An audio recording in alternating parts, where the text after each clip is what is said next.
Hey homeowner, did you know that right now you're trying to sell your home that you can still potentially fumble this super easy seller's market, losing you time as well as money? I know you don't want to do that, right? So I've got 3 tips to help you maximize your home's sell value as well as take full advantage of the super easy seller's market. Hey, it's the RT Realtor here, Glenise Johnson. I'm a Birmingham Realtor with artformhomes, brokered by eXp Realty. I've got 3 ways for you to maximize your home sell value in this seller's market and take full advantage of it.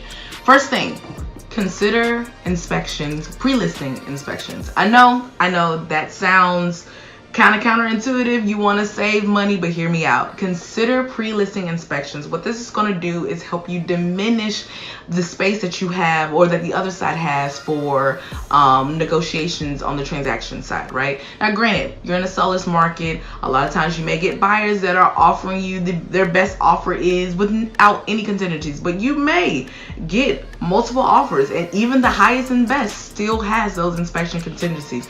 If you go ahead and do the work on the back end and the time and space where you have the most control, and go ahead and get those pre-listing inspections, see what's going on with your home, and maybe even go as far as to repair and update things that are not super astronomical, you keep the ball in your court during the transaction period. So with less to negotiate, that's less time you have to spend going back and forth, and potentially less money you got to lose. It's also awesome to give your agent a little extra sauce to put into that description on your listing that's telling these buyers that you've got a new roof and a new HVAC and new flooring and all these updates. I promise you, as someone who works with buyers all the time, it makes them flock to your listing and they're eager to want to put in an offer. So that can definitely help you keep the control in your possession, to keep the ball in your court as you're going through transaction.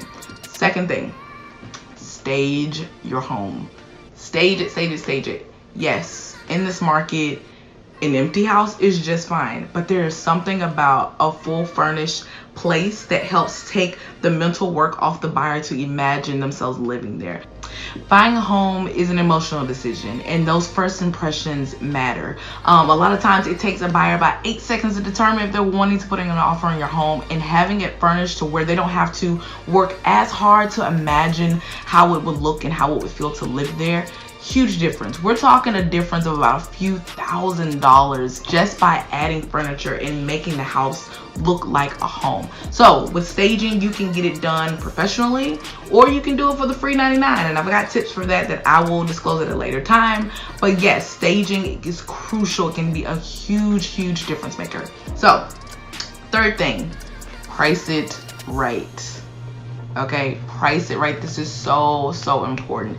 If you price your home too low, yes, you could open up the space for competition and possibly driving the price up, but you could also very well shortchange yourself in the process. Again, with its price too low, like way below the market value, you can invite stigma to your home where buyers are thinking, okay, why is it priced so low? They may be skeptical, assuming that there's something wrong with it. Remember that your pricing is a strategy for how you want your buyers to behave. So make sure not to price it too low, because it can still spend time on the market for that reason. The more time it spends on the market, the less you'll end up selling it for in the long run. You also don't want to price it too high. You price it too high, you are literally asking to sit and cruise on the market. And keep in mind, all this time that you're spending on the market, you also have to continue paying the mortgage for every month that it's still in your possession. You don't want to price it too high. Now granted, you could technically play a long game. You know, maybe some random buyer from out in California who this price point is nothing to them because their price points are completely different. They can come in and buy for cash months and months later, but you're risking a huge gamble for that needle in the haystack buyer playing the long game by pricing it on the furthest edge on the market or even past that. You want to make sure that you price it to sell. The longer that it spends on the market, the less you end up getting for it in the long run, because with that longevity on the market, again, buyers begin to stigmatize your property, saying it's been on the market for so long, and yes, they will lowball you because it's been on the market so long. So you want to make sure you are pricing it to sell. So how do we determine the best way to price the home?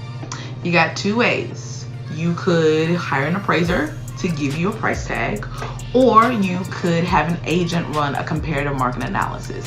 What that is going to do is not only give you an estimated value of your home, it's also going to show you trends that are happening in your market, as well as with that agent being an agent of buyers, they're going to be able to give you more in-depth insight on what buyers are looking for and how buyers are behaving in your particular market. I'm gonna take a quick pause right here and mention that if you just so happen to be interested in what the value of your home is, I have a link in my description box where you can click on submit your address, and I can drum up a comparative market analysis for you, and we'll be happy to answer questions and start that conversation with you. Now, I've got one more. I had 3. Those are all in my 3. I've got one more tip for you to maximize your home sale value and take full advantage of the seller's market. This is a bonus. Get an agent. Please, please, please do not conduct one of the biggest financial transactions you will do in your lifetime by yourself, okay? If you do that, you are asking to be on the market way longer than you anticipated, to sell it for way less than you desire, and to do way more work than you could have ever wanted to do, okay? Most agents are full-time. This is a full-time job.